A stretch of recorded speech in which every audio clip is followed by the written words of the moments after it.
Caitlin Reynolds, 34, discovers her estranged family attempting to gain access to her newly inherited house by manipulating her elderly neighbor. She catches the mid-move with a rental truck full of furniture outside her property, while she was supposedly away on business. Her sister's cruel words from 5 years ago echo in her mind. "You don't even have a family anymore, so stop pretending you do." Ironically, this same family now claims they're entitled to her property because families should help family in need. If you've ever felt that knife twist of betrayal from the very people who should have your back, this story might feel all too familiar. I still remember standing there, keys in hand, watching my so-called family try to commandeer my home like I didn't even exist. Before I tell you how this nightmare unfolded and the justice that eventually came, let me know where you're watching from in the comments. If family drama and sweet karma are your thing, hit that subscribe button. Trust me, you'll want to see how this ends. Growing up in Portland, I believed we were the perfect family. Our middle-class home on Maple Street wasn't fancy, but it was filled with laughter and what I thought was love. My mother, Evelyn, worked as a nurse at the local hospital. My father, Richard, ran a moderately successful construction business. My older sister, Madison, was the family golden child, and my younger brother, Connor, was the baby everyone adored. I was the middle child, the peacekeeper, the one who tried to make everyone happy. The cracks in our family foundation weren't obvious at first. Looking back, I can see the small fractures that would eventually shatter everything. My father's business began struggling when I was 17. The 2008 recession hit us hard, and within months, Reynolds Construction was filing for bankruptcy. Dad changed after that. The jovial man who used to swing me around the living room became distant, drowning his failures in whiskey most nights. "Your father is just going through a rough patch," Mom would say when I expressed concern. "It's our job to support him, not criticize." But support wasn't enough. The fights between my parents escalated, usually about money. Mom started picking up extra shifts at the hospital, coming home exhausted and resentful. Dad's drinking worsened. Madison, then in college, rarely came home, claiming she needed to focus on studies. In reality, she was avoiding the battlefield our home had become.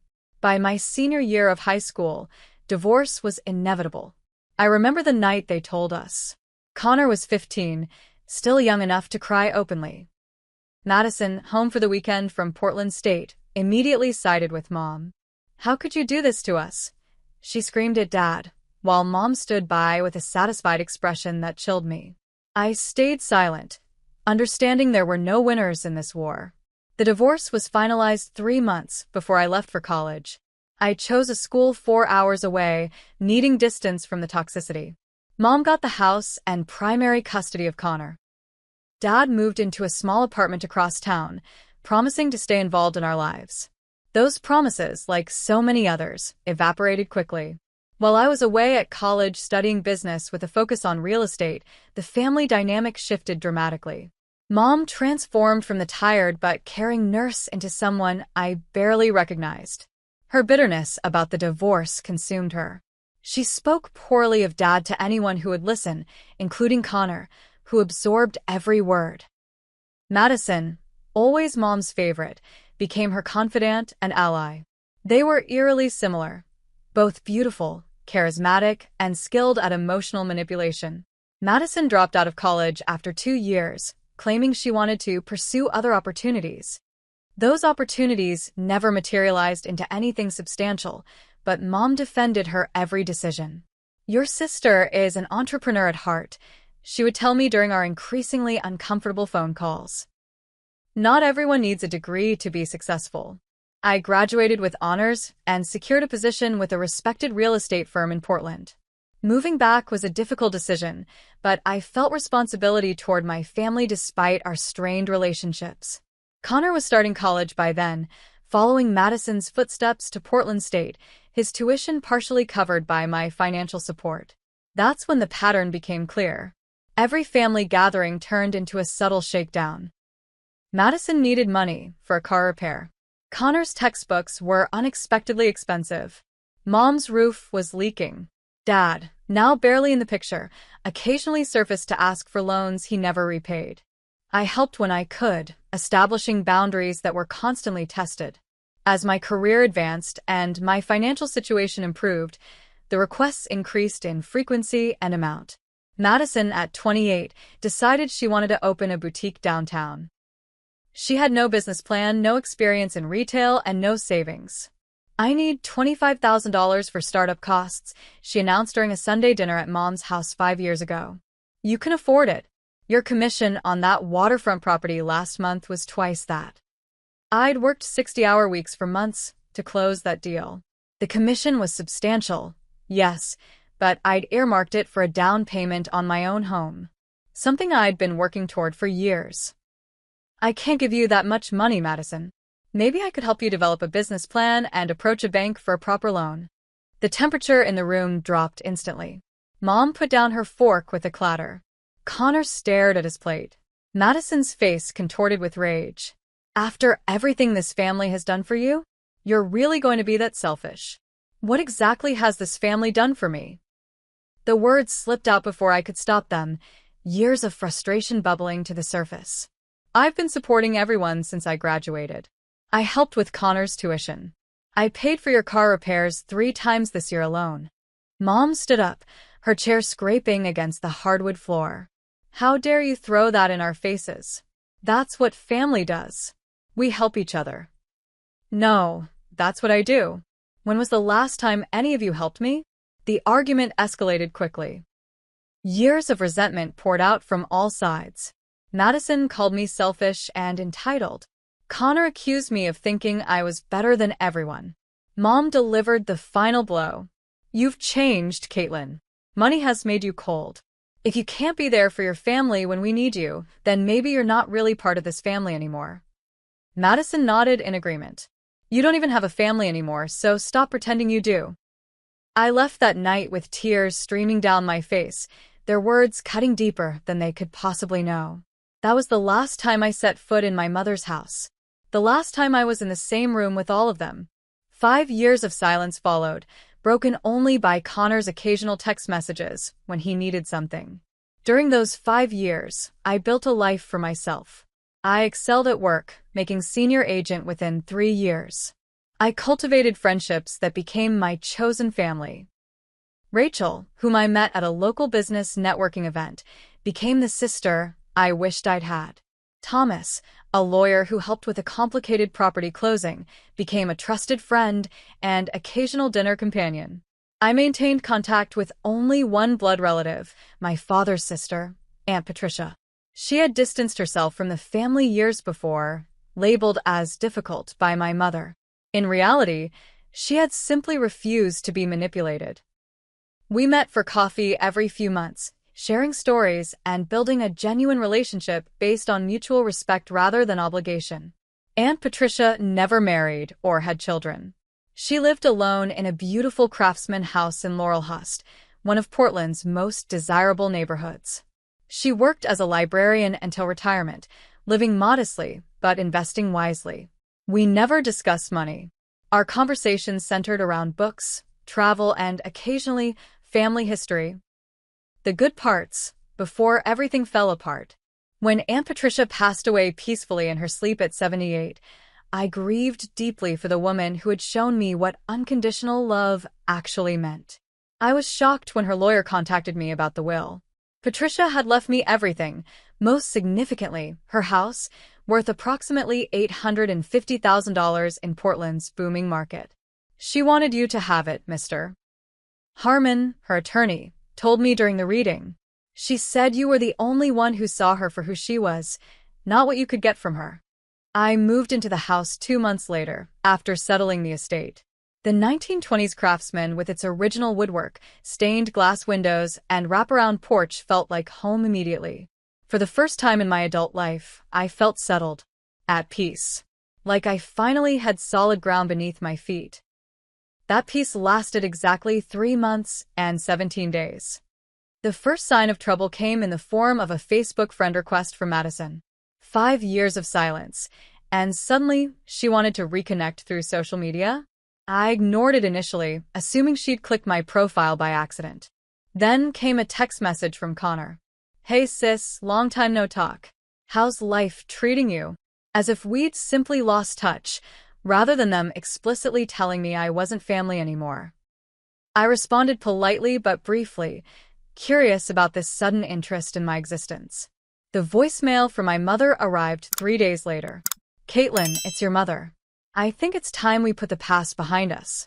Family is family after all. Call me back when you get this." No epalegi. No acknowledgement of the hurt they'd caused. Just an expectation that I would eagerly welcome them back into my life. Still, a small part of me, the part that still yearned for the family I thought I had growing up, wondered if reconciliation was possible. I agreed to meet Madison for coffee at a neutral location downtown. She looked the same, perhaps a bit more worn around the edges. Her designer purse was scuffed, her manicure chipped. Small details that my realtors I couldn't help but notice. "You look great," she said, sliding into the chair across from me. "Success obviously agrees with you." "Thanks. How have you been?" "Oh, ups and downs. Derek and I got married 3 years ago. We have 2 kids now. Emma is 2 and Jackson is 11 months. I hadn't known she was married, let alone a mother. The realization of how completely I'd been cut out of their lives stung, despite everything. "Congratulations. That's wonderful. Yeah, they're great kids. Super smart like their aunt." She smiled, reaching across the table to touch my hand. I resisted the urge to pull away. "Mom really misses you. She talks about you all the time." "That's surprising." Madison had the grace to look uncomfortable. "Look, things got heated that night. Things were said that shouldn't have been. We were all under a lot of stress. You told me I didn't have a family anymore." She winced. I was angry. You know how I get when I'm angry. I say things I don't mean. The conversation continued in this vein for nearly an hour. Madison expertly dancing around any real apology while dropping hints about their current situation. Derek had been between jobs for a while. Their apartment was not ideal for growing children. Mom was having some health issues but didn't want to burden me with the details. I left feeling unsettled, my instinct screaming caution while my heart whispered about second chances. Over the next 2 weeks, the contact increased. Connor invited me to lunch. Mom called twice more. Even Madison's husband Derek, whom I'd never met, sent a friendly text introducing himself. Then came the news that I needed to travel to Seattle for a week-long real estate conference and property tour. I'd be representing our firm at several high-profile networking events, an important opportunity one couldn't miss. Mrs. Finley, my 78-year-old neighbor who had been friends with Aunt Patricia for decades, agreed to collect my mail and keep an eye on the house while I was gone. "Don't you worry about a thing, dear," she assured me, accepting the spare key I offered for emergencies only. "Patricia and I looked out for each other for 40 years. I'm happy to continue the tradition with you." I left for Seattle on a Monday morning, my mind focused on the business opportunities ahead rather than my family's sudden reappearance in my life. The conference was productive, connections were made, potential deals were discussed. Everything was going according to plan until Wednesday afternoon, when my phone rang during a breakout session. "Caitlin? It's Mrs. Finley. I'm sorry to bother you at your conference, but something strange is happening at your house." I stepped into the hallway, my heart racing. "What's going on?" "Well, your family members came by asking for the spare key. They said you knew they were coming to drop off some things while you were away." My blood ran cold.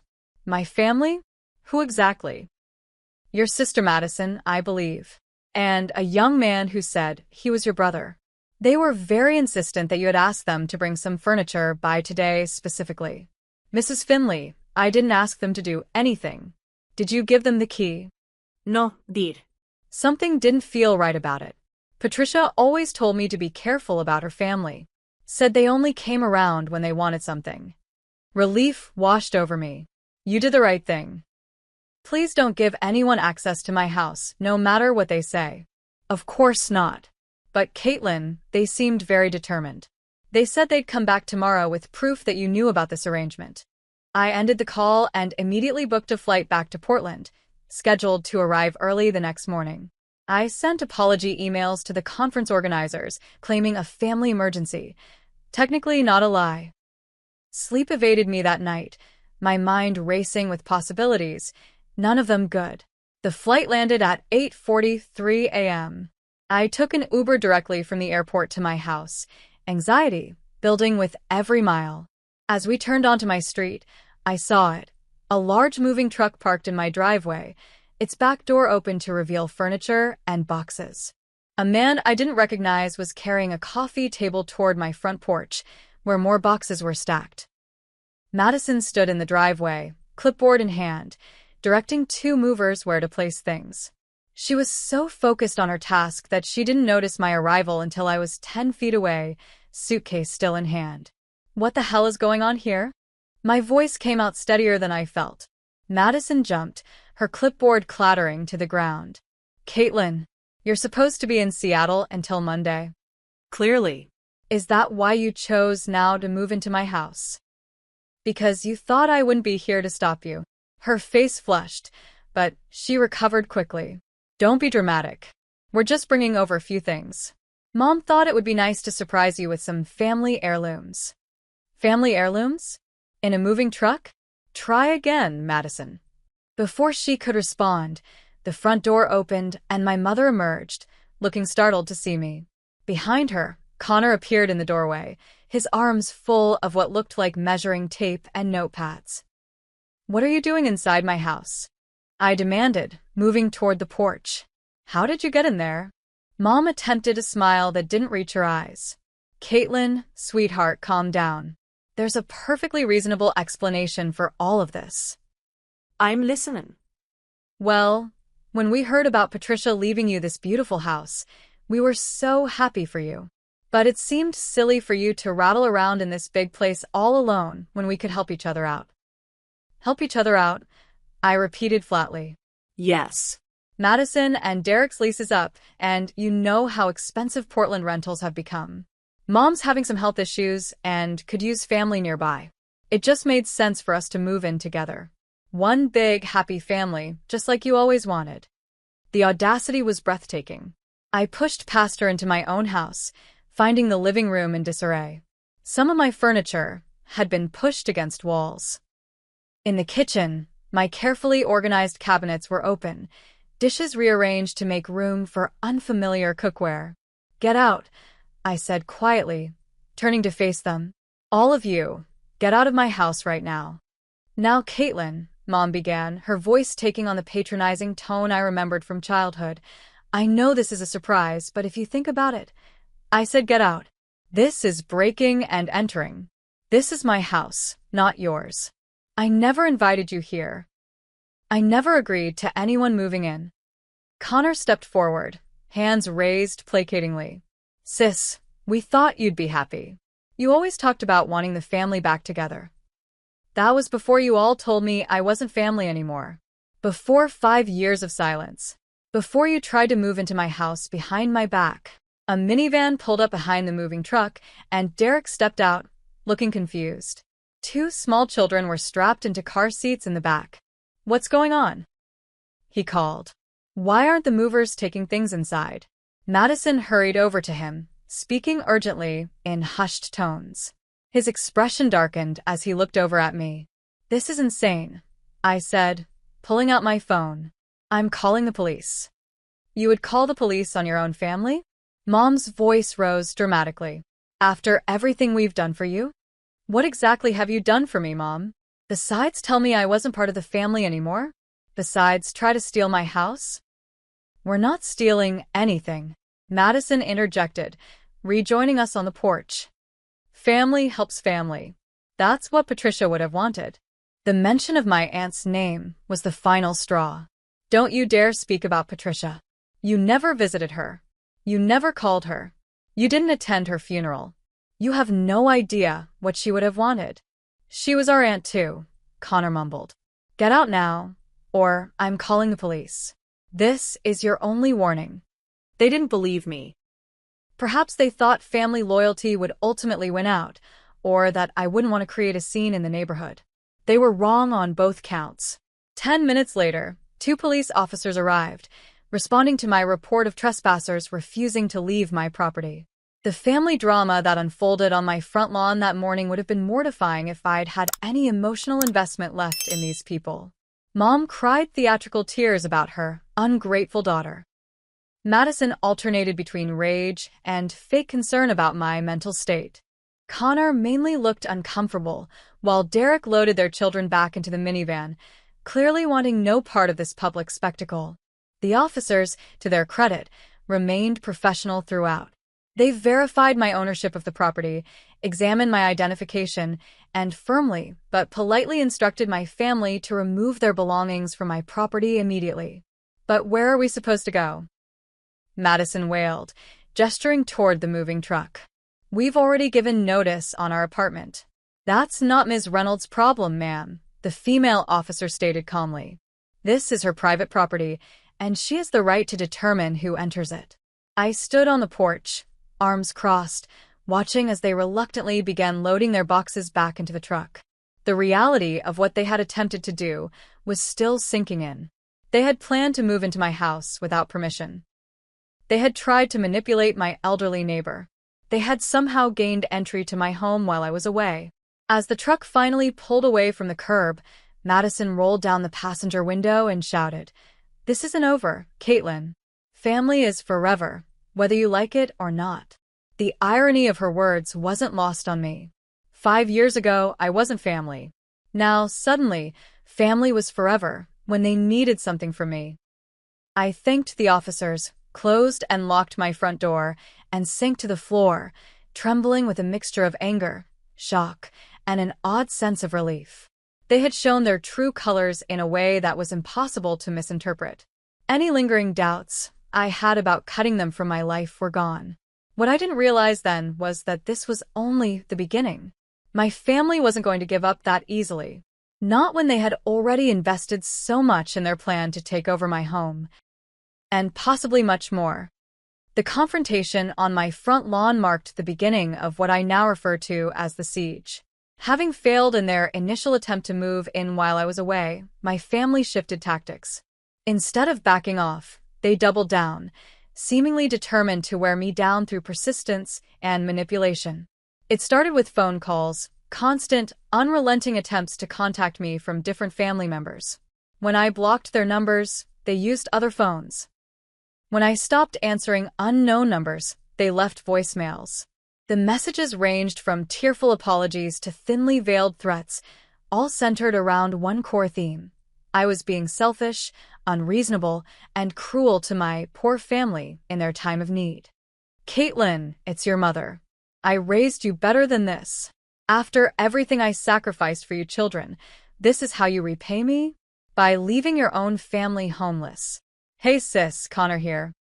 Look, things got out of hand, but you didn't have to embarrass everyone in front of the whole neighborhood. Mom's really upset. At least call her back." This is Madison. "I hope you're happy knowing your niece and nephew are sleeping on an air mattress in Derek's parents' basement because their cold-hearted aunt cares more about having a giant house all to herself than helping family." I saved every message, a decision that would prove wise later. For now, though, I simply tried to maintain my normal routine while processing the shock of what had happened. The first Monday after the incident, I returned to work, trying to focus on my clients and listings rather than my personal drama. That plan derailed quickly when my mother showed up at my office around noon. "Caitlin Reynolds, please," I heard her telling the receptionist as I returned from a client meeting. "I'm her mother. It's an emergency." I froze in the hallway, watching as Mom dabbed at her eyes with a tissue. She had always been theatrical, but this performance deserved an award. She wore a cardigan I'd never seen before that somehow made her look frilier, more vulnerable. Her hair, usually perfectly styled, was slightly disheveled. "Mrs. Reynolds," our receptionist Alicia said gently, "if you could take a seat, I'll see if Caitlin is available." "It's all right, Alicia," I said, stepping forward. "I'll handle this." My mother's expression shifted rapidly from distress to triumph, then back to calculated concern as she realized others were watching. "Caitlin, sweetheart. Thank goodness. I've been so worried." I led her to a small conference room, closing the door firmly behind us. This is my workplace. Whatever you're doing, it needs to stop now. I wouldn't have to come to your workplace if you'd answer your phone, she countered. I'm worried about you, living all alone in that big house, cutting yourself off from family. I'm not alone. I have friends. I have colleagues. I have a life that was going perfectly well until you all decided to insert yourselves back into it. She waved away my words as if they were irrelevant. Friends aren't family, Caitlin. You need us, whether you realize it or not. Patricia's death has obviously affected you deeply. You're not thinking clearly. I'm thinking more clearly than I have in years. Now please leave before you damage my professional reputation.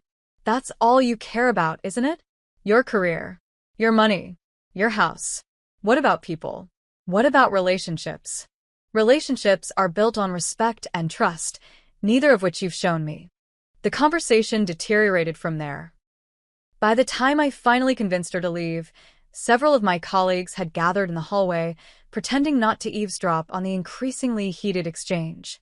My boss, Martin, pulled me aside afterward, his expression concerned. Everything okay, Caitlin? Family troubles. I gave him the abbreviated version, emphasizing that I was handling it and it wouldn't affect my work. He seemed satisfied with that explanation, but I could tell the incident had sparked office gossip. Great. Just what I needed. The workplace visit was only the beginning. The next day, Madison accidentally ran into me at my favorite coffee shop. The day after that, Connor showed up at the gym where I had a membership. They were everywhere, suddenly, as if they'd been tracking my routines for weeks.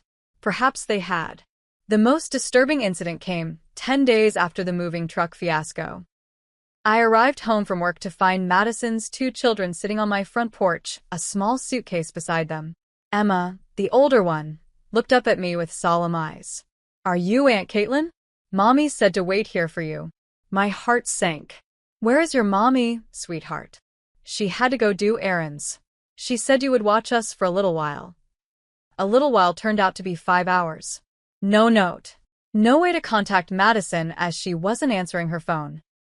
2 confused, eventually hungry and tired children who barely knew me deposited on my doorstep like packages. I made them dinner, found some paper and crayons for drawing, and tried to make them comfortable while silently seething at Madison's irresponsibility. When she finally returned, she acted as if she'd done nothing wrong. Thanks for watching them. Wasn't it nice to spend time with your niece and nephew? They've been dying to get to know their aunt. Don't ever do that again, I told her, my voice low so the children wouldn't hear. This was manipulation, using your own kids as pawns. She had the audacity to look offended. I had an emergency job interview. Derek's working a double shift.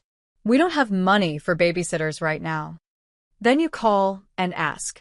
You don't abandon your children on someone's porch without warning. Oh, please, it's not abandonment. It's family helping family. That phrase again. Family helping family.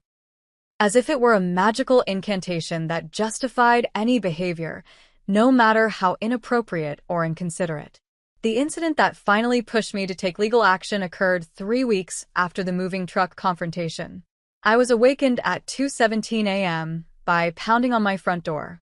Disoriented and frightened, I checked my security camera feed, newly installed after the break-in, to see Connor swaying on my porch, clearly intoxicated. Caitlin, open up. We need to talk. He shouted, loud enough to wake the neighborhood. I called the police rather than opening the door, watching through the camera as he continued pounding and shouting. When he started trying doorknobs and rattling windows, my fear turned to anger. This was intimidation, plain and simple. The police arrived quickly, finding Connor attempting to force open a side window. They detained him, and I filed a report, my hands shaking as I signed the paperwork. The officer asked if I wanted to press charges for attempted breaking and entering. He's my brother, I said, the words sticking in my throat. Family issues can be the most complicated ones, ma'am, the officer replied kindly. But what he was doing wasn't legal, family or not. I declined to press charges that night, a decision I would later reconsider. Connor was escorted off my property with a warning, and I was left once again to deal with the emotional aftermath of my family's increasingly desperate behavior. The next day, I called Thomas, my lawyer friend, and explained the situation. His advice was straightforward and exactly what I needed to hear. You need a restraining order, Caitlin. This pattern of behavior is escalating. The unexpected visits, the workplace confrontation, leaving children without permission, and now a middle-of-the-night attempted break-in? These aren't the actions of people who have your best interests at heart. I knew he was right. As much as some small part of me still longed for the family I thought I had growing up, I needed to protect myself. The restraining order was granted within days, based on the evidence I'd been carefully documenting. The voicemails, the police reports, the security camera footage. My family was legally prohibited from contacting me or coming within 100 yards of my home or workplace. The relief I felt was immense, but tinged with sadness. It shouldn't have come to this. Families were supposed to support each other, not terrorize each other. For a few weeks after the restraining order was served, everything went quiet. No calls, no unexpected visits, no manipulation attempts. I began to relax, thinking perhaps they had finally gotten the message. I should have known better. They hadn't given up. They had simply retreated to regroup and plan their next move, one that would prove far more calculated and potentially devastating than anything they'd tried before. When I think back on that period of false security, I marvel at my own naivety. I believed that legal barriers would stop people who had already demonstrated they had no respect for normal boundaries. I thought the worst was over, when in reality, I had yet to discover just how far they were willing to go to get what they wanted. I've experienced a lot of challenging situations in my life, but nothing compares to realizing the depths to which your own family will sink to take advantage of you. The quiet period wasn't the end of their campaign. It was merely the calm before a storm that would test the limits of my resolve and force me to confront truths I'd been avoiding for years. The restraining order seemed to work for about 3 weeks. 3 blissful weeks of silence during which I could focus on rebuilding my sense of security and privacy. I changed all my locks, installed a comprehensive security system, and began therapy to process the emotional trauma of my family's betrayal. I was starting to feel like myself again, reclaiming the peace I'd felt when I first moved into Aunt Patricia's house. Then the indirect attacks began. First came the rumors. Through mutual acquaintances and old family friends, I learned that my mother and sister were spreading stories about me, each more outlandish than the last.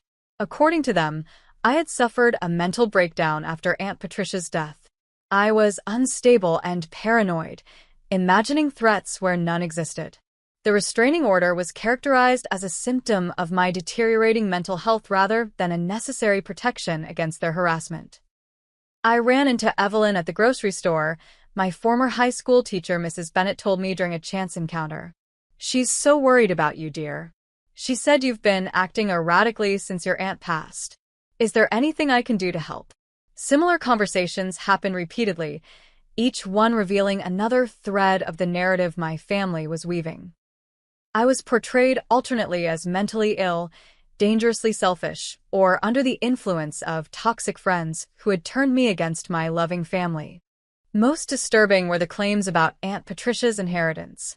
According to my family's version, Patricia had promised the house to all of us collectively.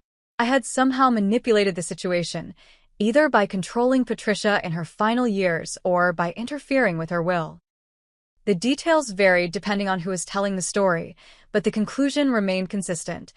I had stolen a family inheritance that rightfully belonged to all of us.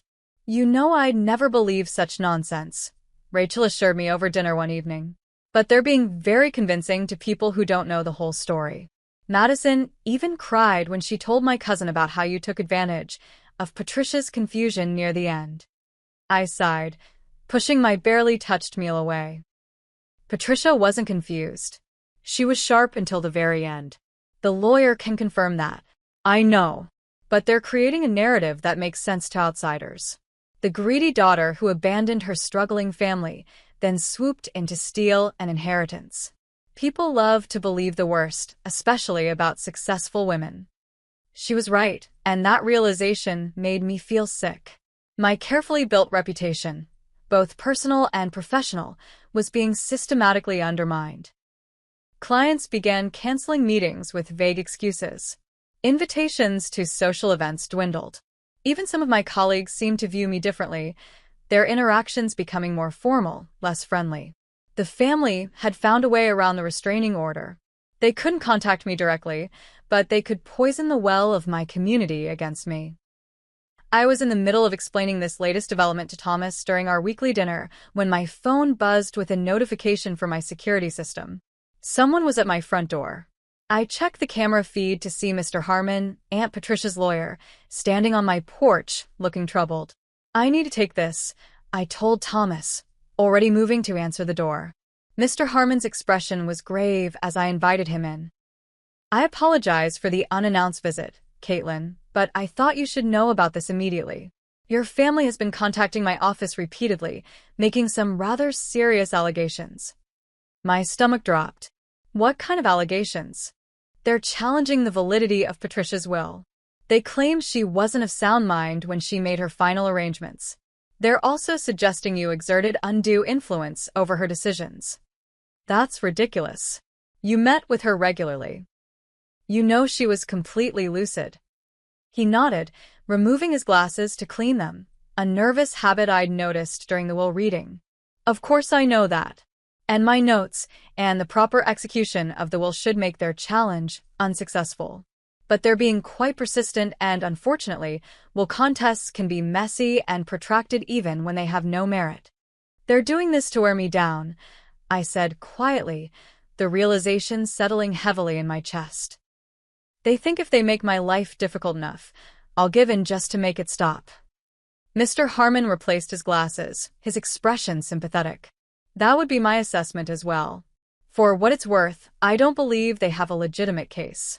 But they can certainly create complications and stress in the meantime." After he left, I explained the situation to Thomas, whose legal expertise was in corporate law rather than estate matters, but who nonetheless understood the implications. "They're escalating," he said, his voice tight with concern. "This isn't just about getting access to the house anymore. They're trying to take it from you completely." The next morning brought another unpleasant surprise. My boss called me into his office as soon as I arrived at work. "Caitlin, I've received some concerning calls about you," Martin said, looking uncomfortable. Normally, I wouldn't give much credence to anonymous reports, but the volume is becoming difficult to ignore. "Anonymous reports? About what?" "Claims that you're unstable, that you've been mistreating family members, that you've fraudulently obtained property. Obviously, these allegations don't align with the Caitlin Reynolds I know, but I need to ask if there's something going on that might be affecting our firm's reputation." I took a deep breath, reminding myself that losing my temper would only reinforce the unstable narrative. Instead, I calmly explained the situation, showing Martin the restraining order documentation and offering to connect him with Mr. Harmon to verify the legitimacy of my inheritance. "I'm handling it," I assured him. "But I want you to know that these claims are part of a harassment campaign. My family is retaliating because I wouldn't let them move into my house without permission." Martin seemed relieved by my composure and transparency. "That's good enough for me. I just needed to hear your side. For what it's worth, I think you're handling a difficult situation with remarkable professionalism." His support meant more than he could know, a rare bright spot in the increasingly dark landscape of my life. But even with Martin's backing, the work environment grew tense. Clients continued to cancel. Colleagues whispered when they thought I couldn't hear. The rumors were doing exactly what my family intended, isolating me, damaging my credibility, making me vulnerable. The stress began affecting my health. I developed insomnia, lying awake for hours worrying about what new attack might come next. I lost weight, food turning to ash in my mouth. My normally perfect professional appearance began to slip, dark circles under my eyes, clothes hanging looser on my frame. In my more paranoid moments, I wondered if this physical deterioration was playing into their hands, making me look exactly like the unstable person they were describing to others. "You can't keep going like this," Rachel insisted after I nearly fell asleep at her dinner table one evening. They're destroying you, and you're letting them. What choice do I have? I can't stop them from talking to people. No, but you can fight back. Not just legally, though that's important too. You need to reclaim your narrative. And you need to find out exactly what they're planning. She was right. I had been playing defense, reacting to each new attack rather than getting ahead of the situation. It was time to be proactive, to stop the siege before it broke through my remaining defenses. The next day, I took a personal day from work and met with Thomas and a private investigator he recommended. It felt extreme, but the situation had become extreme. If my family was willing to challenge a legitimate will and spread vicious rumors to get what they wanted, I needed to know what else they might be capable of. I needed to understand the full scope of what I was facing. Find out everything. I instructed the investigator, a former police detective named Michael Blake. Their financial situation, their movements, their communications, if possible. I need to know what I'm dealing with. Understood, he replied, making notes. Family situations can get ugly fast. Best to have all the information. As I drove home that evening, emotionally exhausted but feeling like I had finally taken constructive action, I couldn't help reflecting on how drastically my life had changed in just a few months. From peaceful contentment in my inherited home to this ongoing nightmare of family betrayal and manipulation. The house that had felt like such a blessing now sometimes felt like a curse, the catalyst for revealing the true nature of my family relationships. But even in my darkest moments, I never considered giving in to their demands. This wasn't just about property anymore. It was about standing up to years of manipulation and exploitation. It was about breaking the cycle of emotional abuse that had defined our family dynamics for too long. What I didn't realize then was how close I was to uncovering the true depths of their deception. The private investigator would soon deliver information that would shift the entire paradigm of our conflict, revealing that the house was just the beginning of what they wanted from me, and that their desperation stemmed from places far darker than I had imagined. As this family drama has unfolded, I've realized how many others have experienced similar betrayals. If you're watching this and relating to any part of my story, know that you're not alone. The pain of family betrayal cuts deeper than any other kind. While I take a moment to collect myself before continuing, I'd love to know if you've ever had family members try to take advantage of your success. Drop a comment below, and let's support each other through these difficult experiences. And if you want to see how this story ultimately resolves, make sure you're subscribed so you don't miss the conclusion. The call from Michael Blake came just 3 days after our initial meeting. His efficiency was impressive, though the urgency in his voice suggested the information he'd uncovered couldn't wait. "We need to meet in person," he said. "Today, if possible." We arranged to meet at a small coffee shop in a neighborhood far from my usual haunts, somewhere my family wouldn't think to look for me. Michael arrived with a thick folder tucked under his arm, his expression grim. "Your family's financial situation is significantly worse than they've let on," he began, opening the folder to reveal bank statements, credit reports, and legal documents. "Your sister Madison and her husband Derek have accumulated gambling debts totaling nearly $120,000. They've been borrowing from high-interest lenders to cover minimum payments, but they're underwater and sinking fast." I stared at the documents, trying to process this information. Madison had mentioned financial difficulties, but gambling debt?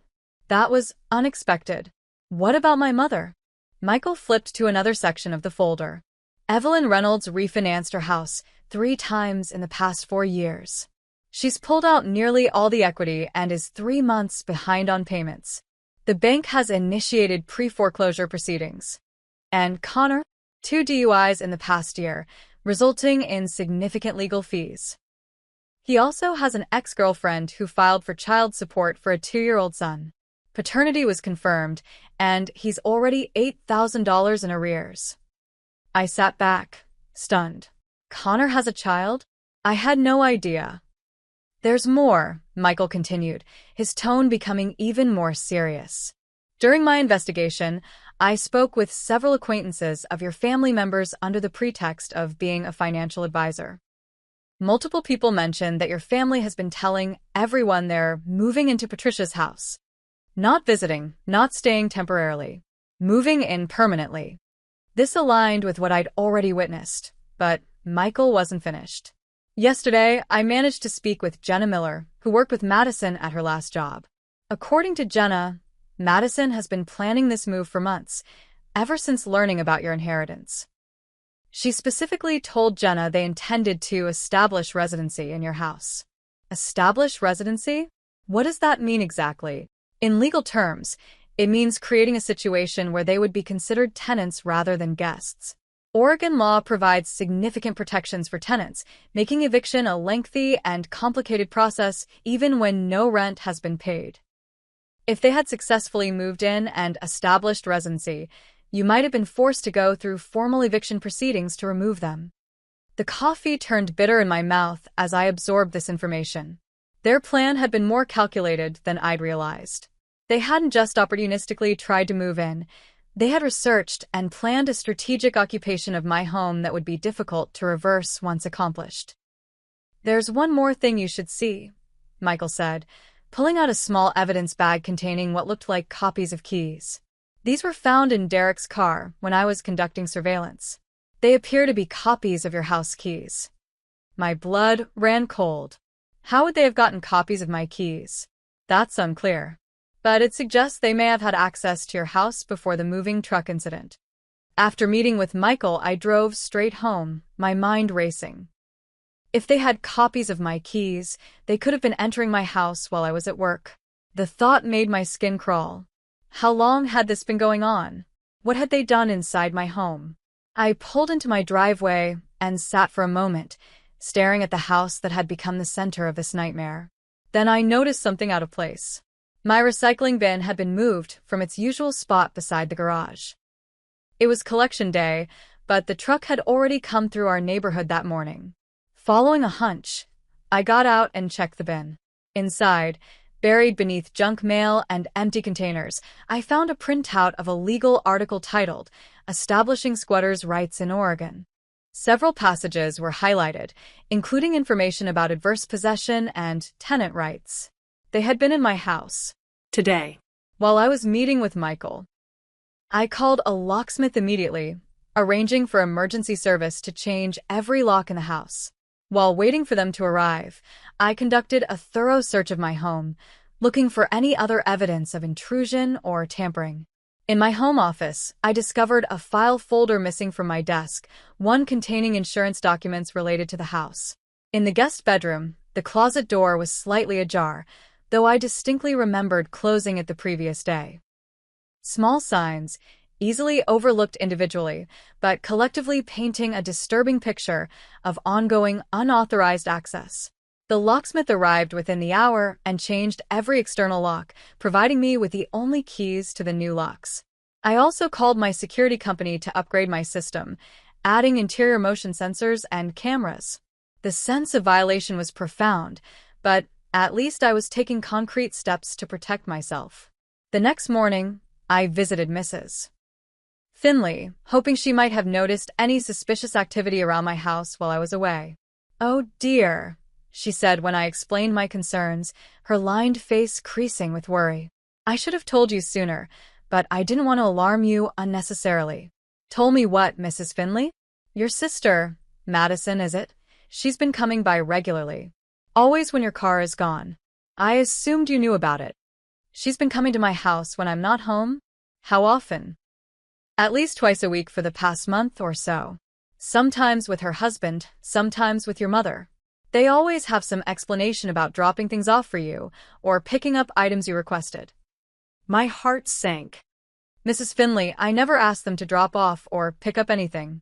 They've been lying to you." Her expression shifted from concern to indignation. "Well, I never. They seemed so convincing. Especially your mother. She told me you were having some difficulties following your aunt's death. Said you sometimes forgot conversations or arrangements you'd made." The manipulation was breathtaking in its audacity. They had been systematically setting up a narrative of my mental instability, not just with acquaintances and colleagues, but with my own neighbor, likely hoping to use her as a witness if their residency plan resulted in legal proceedings. There's something else, Mrs. Finley added hesitantly. Last week, a real estate agent came by asking for you. When I said you were at work, she seemed confused. She said she had an appointment with the Reynolds family about listing the property. A real estate agent? Did you get her name or company? I believe her card is in my kitchen drawer. Just a moment. Mrs. Finley returned with a business card for Alicia Martinez, realtor. I recognized the name immediately. Alicia was a competitor from another agency whom I'd met at industry events.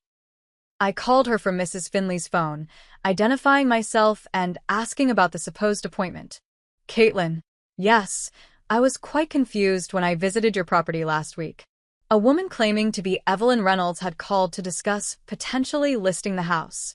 She said the family had inherited it collectively and was looking to sell quickly. When I arrived and no one was there, I assumed they had forgotten our appointment. The pieces were falling into place with horrifying clarity. Not only had my family attempted to move in without permission, not only had they been entering my house secretly for weeks, but they had actually taken steps towards selling my house right out from under me. I thanked Alicia for the information and apologized for the confusion, explaining briefly that there had been a misunderstanding about the inheritance.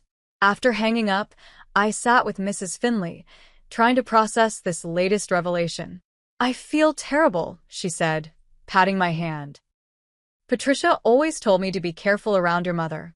Said she had a way of twisting situations to her advantage. I should have been more vigilant. It's not your fault, Mrs. Finley. They're very good at manipulation. They've had years of practice.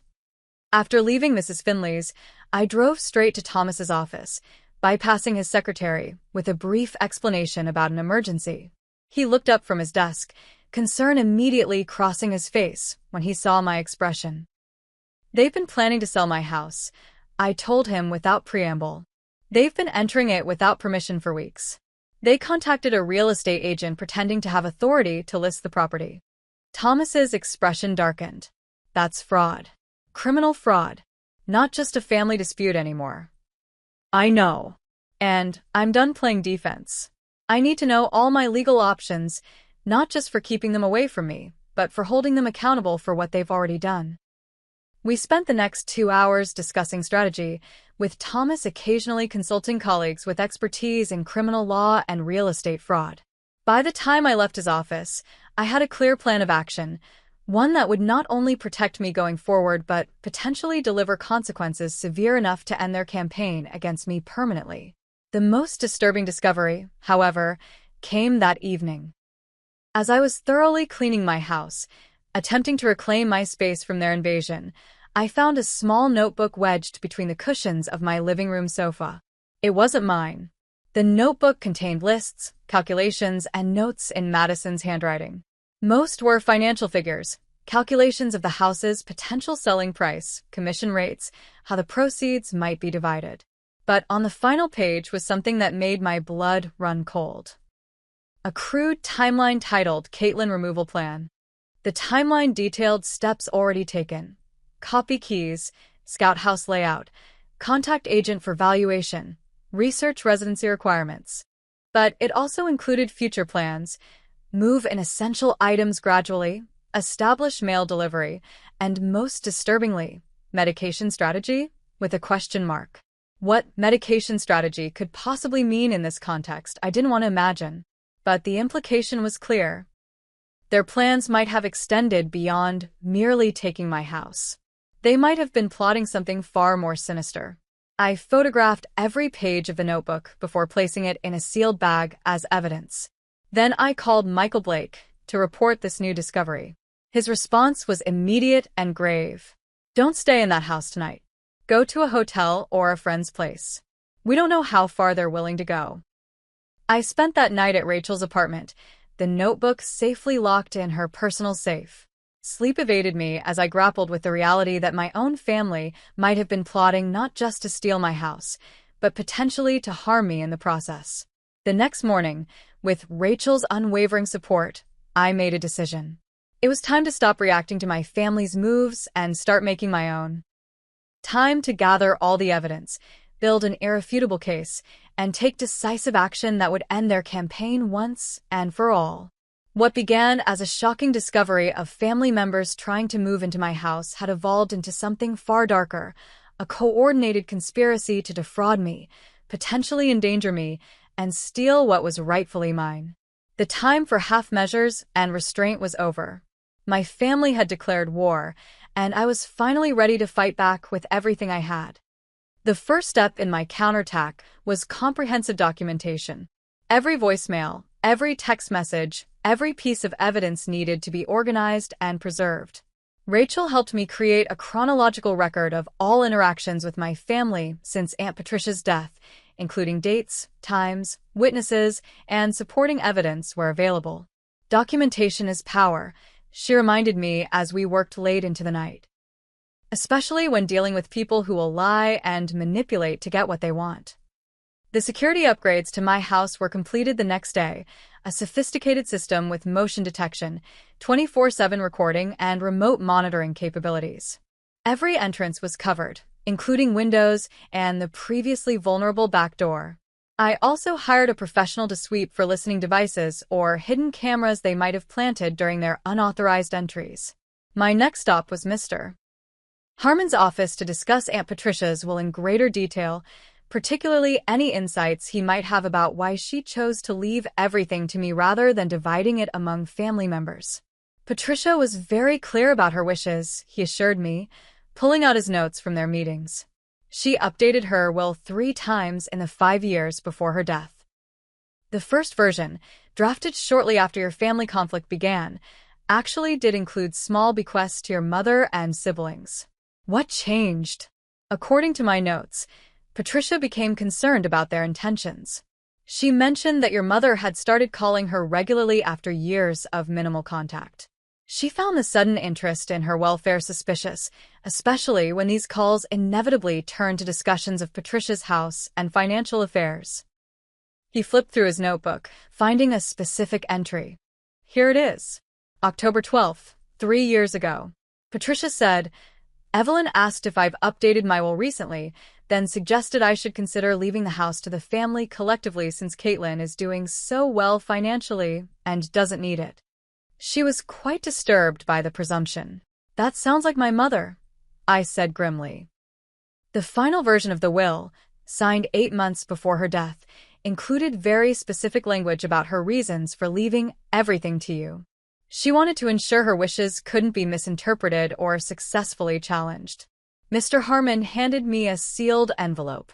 Patricia also left this with me, to be given to you if anyone contested the will. I believe now is the appropriate time. Inside was a handwritten letter in Aunt Patricia's elegant script. My dear Caitlin, asterisk if you're reading this, then someone, likely your mother, is challenging my decision to leave my estate to you. I want you to know that this choice was made with complete clarity of mind and purpose. Asterisk your kindness toward me over the years has meant more than you know. You visited not out of obligation or expectation, but out of genuine affection. Our conversations about books, travel, and life were bright spots in my later years. Asterisk I've watched you build your career through hard work and integrity, never asking for handouts or taking shortcuts. The independence you've shown in the face of family pressure is admirable. Asterisk I've also observed your mother and siblings' behavior over the years.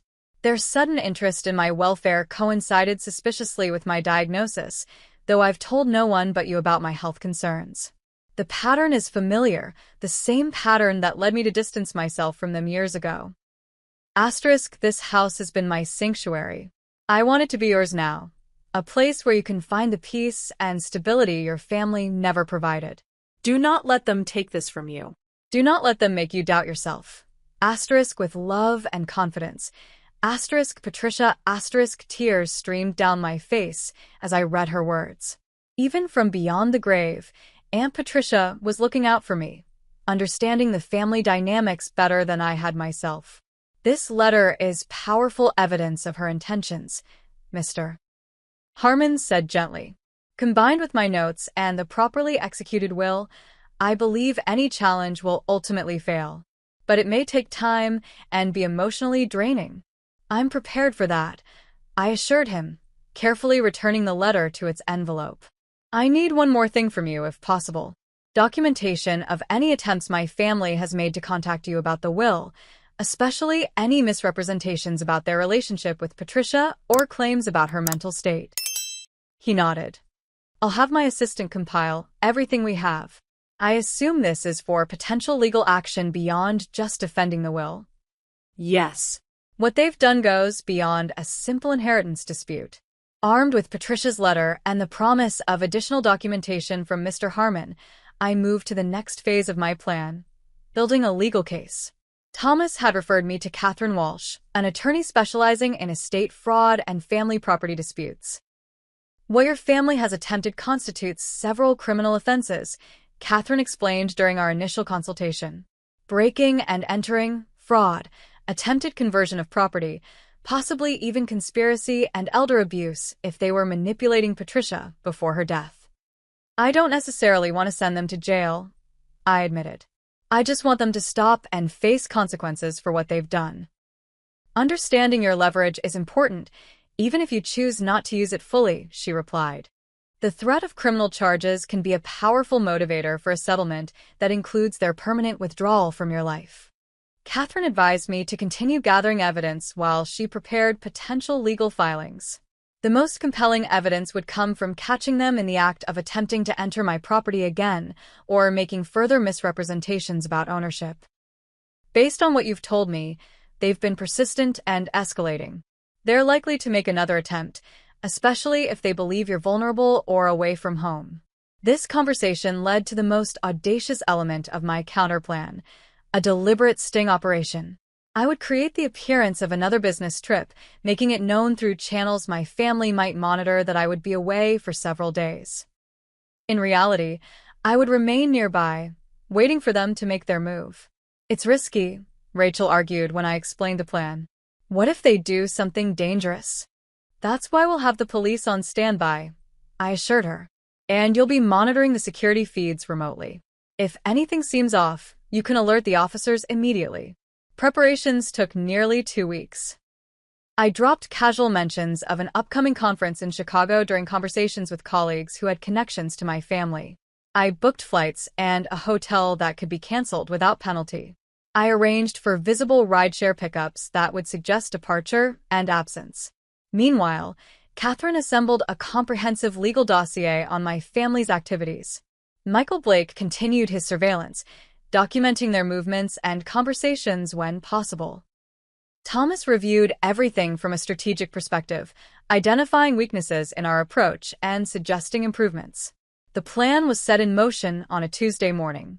I left my house with luggage, visibly departed in an airport shuttle, but actually checked into a hotel just 20 minutes from my home.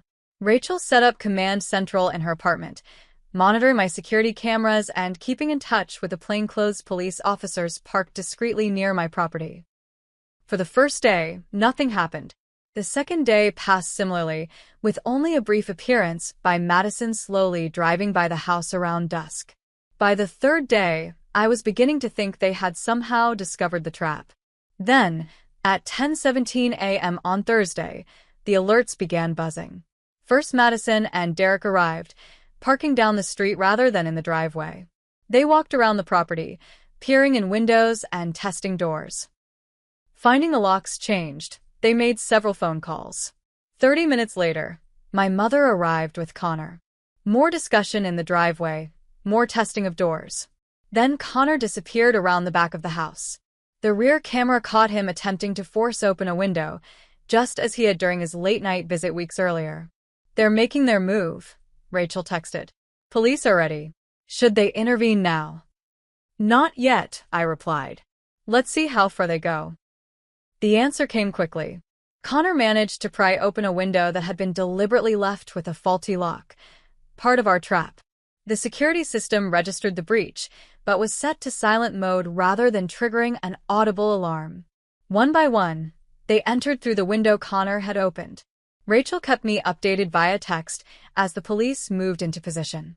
Once all 4 family members were inside the house, clearly documented on the security cameras, the officers moved in. I arrived just as they were being escorted outside, their expressions transitioning from shock to anger to fear as they realized the depth of the trap they had fallen into. Madison spotted me first, her face contorting with rage. "You set us up," she screamed. "This is entrapment." "No, Madison, this is consequences," I replied calmly.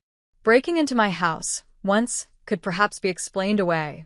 Doing it again, after explicit warnings and a restraining order, shows clear intent." The officers read them their rights while Catherine and Thomas arrived to document everything from a legal perspective. My mother switched tactics immediately, tears streaming down her face as she addressed the officers. "There's been a terrible misunderstanding. This is a family matter. My daughter is unwell, imagining conspiracies against her." "Save it, Mrs. Reynolds," the lead officer replied, unmoved. "We have video evidence of forced entry, and this isn't the first incident at this address." While they were being processed for arrest, Catherine approached me with final paperwork for my review. "These are the formal complaints, both criminal and civil. Once filed, there's no easy way to withdraw them. Are you absolutely certain this is the path you want to take?" I looked at my family. The people who should have supported and loved me unconditionally, who instead had tried to take everything from me through manipulation, lies, and now breaking and entering. I thought of Aunt Patricia's letter, her confidence in me, her warning not to let them make me doubt myself. "I'm certain," I said, signing the documents with a steady hand. They made their choices. Now they can live with the consequences. As they were led to separate police cars, Connor glanced back at me. Unlike the others, his expression wasn't angry or manipulative. He looked defeated, and perhaps for the first time, genuinely regretful. Our eyes met briefly before he was placed in the vehicle. That moment would return to me later, but in the aftermath of the arrests, I felt nothing but relief and vindication. The siege was over. My counterplan had worked. The evidence was irrefutable, the legal consequences unavoidable. After months of psychological warfare, I had finally won. Or so I thought. What I didn't realize then was that true victory wouldn't come through legal proceedings or restraining orders. It would come through something far more challenging and ultimately more rewarding, reclaiming not just my home and my reputation, but my understanding of what family truly means. The legal aftermath of the sting operation unfolded rapidly. My mother, Madison, and Derek were charged with multiple offenses: breaking and entering, violation of a restraining order, attempted conversion of property, and conspiracy to commit fraud. Connor, due to his visible hesitation on the security footage and his eventual cooperation with investigators, received lesser charges. Catherine had been right about one thing: the threat of serious criminal penalties was a powerful motivator. Within days, their attorney was contacting us about a potential settlement. They'll agree to permanent restraining orders, signed admissions of wrongdoing, and legally binding commitments never to challenge Patricia's will again, Catherine informed me after a preliminary discussion. In exchange, they're asking for reduced charges and no jail time. "What do you think?" I asked, torn between wanting justice and wanting the nightmare to end. "The admissions of wrongdoing are valuable. They'll make any future claims against you virtually impossible to pursue. The reduced charges would still result in probation and community service, possibly restitution payments to you for emotional distress and legal fees." After careful consideration, I agreed to the settlement terms with one additional condition: mandatory counseling for all of them, with proof of attendance required as part of their probation. It wasn't about punishment at that point, but ensuring they addressed the underlying issues that had led to their behavior. The settlement was finalized within weeks. My mother, Madison, and Derek each received 2 years of probation, 200 hours of community service, and orders to pay restitution covering my legal expenses. Connor received 1 year of probation and community service. All agreed to permanent restraining orders and counseling requirements. The legal resolution brought relief, but also a profound emptiness. I had won, but at what cost? The last threads connecting me to my blood relatives had been severed completely. The family I grew up with, however dysfunctional, was truly gone. It's okay to grieve even though they hurt you, my therapist, Dr. Winters, reminded me during our session after the settlement. You're mourning the family you wished you had, not the people they actually are. Those words resonated deeply. I was grieving not for the loss of my actual family, but for the loss of the possibility that they might someday become the family I needed. The settlement had made that possibility more remote than ever. Healing began with reclaiming my space. I hired contractors to renovate the house, changing wall colors, updating fixtures, and rearranging rooms. Each alteration helped exorcise the negative energy my family had brought into Aunt Patricia's beautiful home. I planted a memorial garden in the backyard with Patricia's favorite flowers, creating a peaceful retreat where I could feel connected to her memory. As my home transformed, so did my social circle. Rachel, Thomas, and several other friends who had supported me through the ordeal became regular visitors. Sunday dinners became a tradition, the dining room filled with laughter and genuine affection. Mrs. Finley, initially racked with guilt over her unwitting role in my family's schemes, became a welcome addition to these gatherings. Patricia would be so pleased, she told me one evening as we shared tea on the porch. She always wanted this house to be filled with love and joy.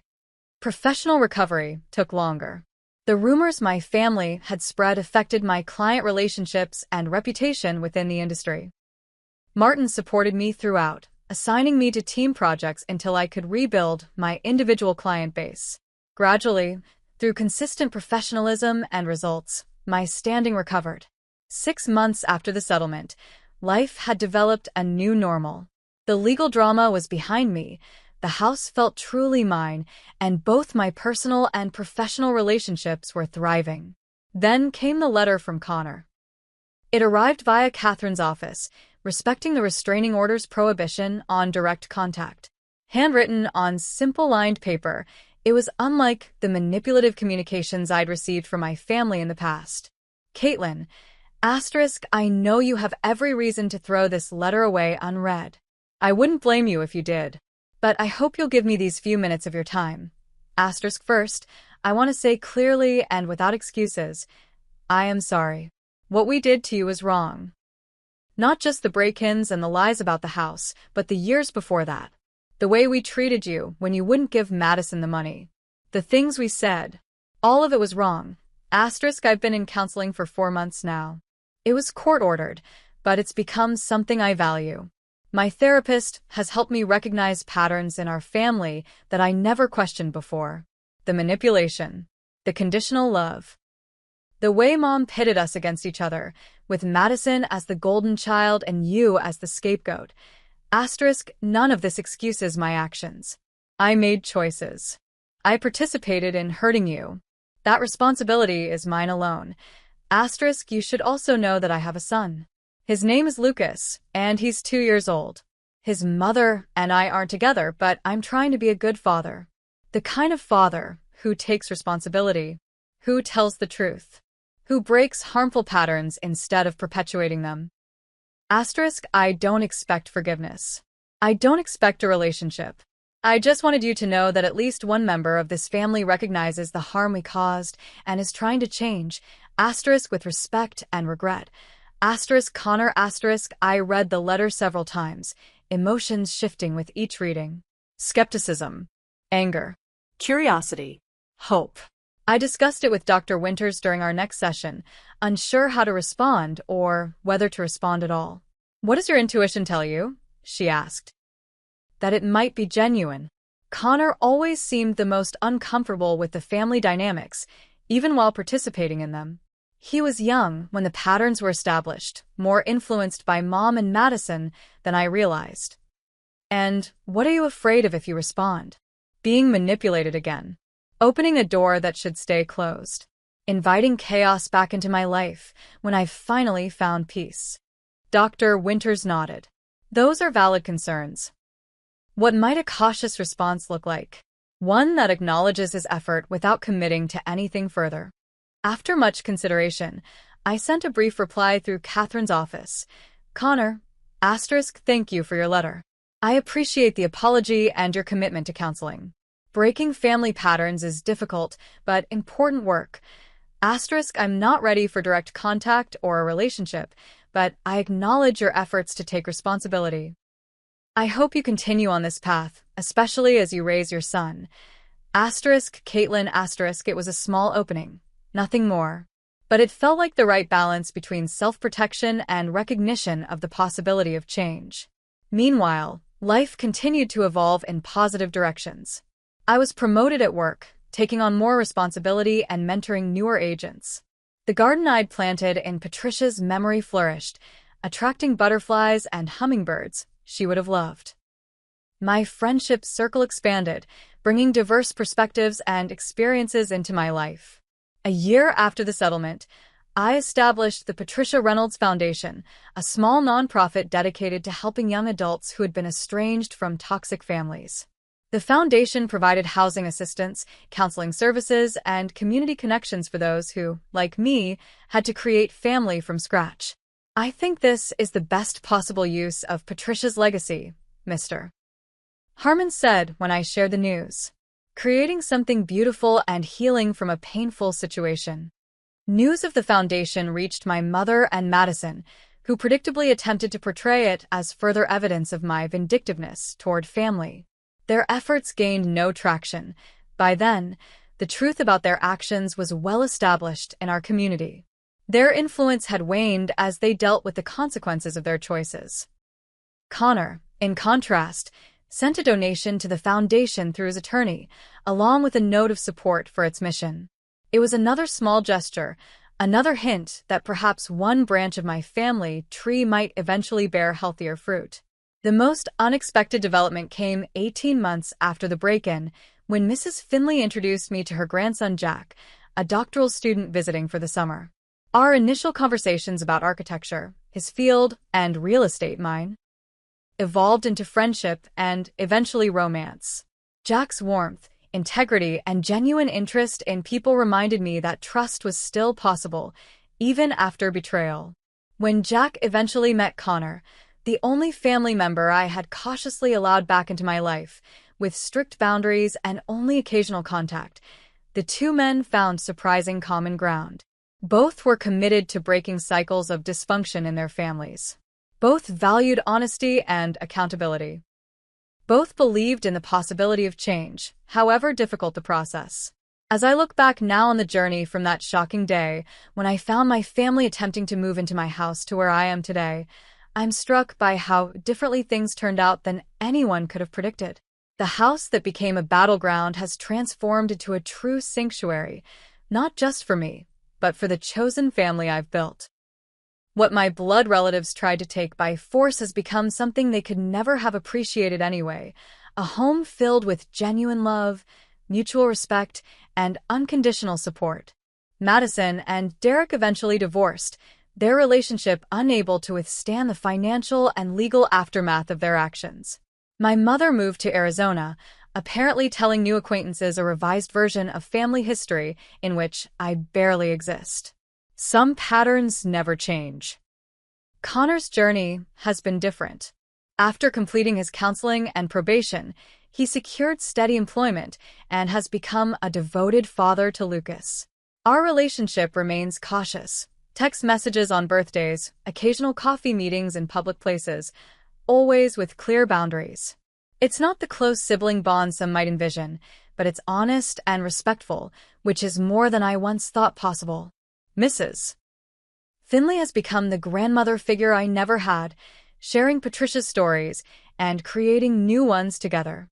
Jack and I are discussing marriage, approaching the prospect with the careful consideration of two people who understand both the value and fragility of family bonds. The Patricia Reynolds Foundation has grown beyond my initial vision, now helping dozens of young adults annually who find themselves in situations similar to mine. Each success story, each person who builds a healthy life after family trauma, honors my aunt's memory in ways that feel deeply right. If I've learned anything from this experience, it's that family isn't defined by blood or legal documents. It's created through choices, daily choices to be honest, supportive, and kind, to respect boundaries, to give without expecting return, to love without manipulation. My family tried to tell me I didn't have a family, then attempted to use family as justification for taking what was mine. The irony is that their actions led me to discover what family truly means and to build one stronger than they could ever imagine. Have you experienced the pain of family betrayal or the joy of creating a chosen family? I'd love to hear your stories in the comments below. If this story resonated with you, please consider subscribing and sharing it with others who might need to hear that healing is possible even after the deepest betrayals. Thank you for joining me on this journey, and remember that true family is built on love and respect, not obligation or blood. Like this video if you believe in karma and justice, and subscribe for more real stories about family dynamics, betrayal, and ultimately, healing and growth. Until next time, take care of yourselves and choose your family wisely.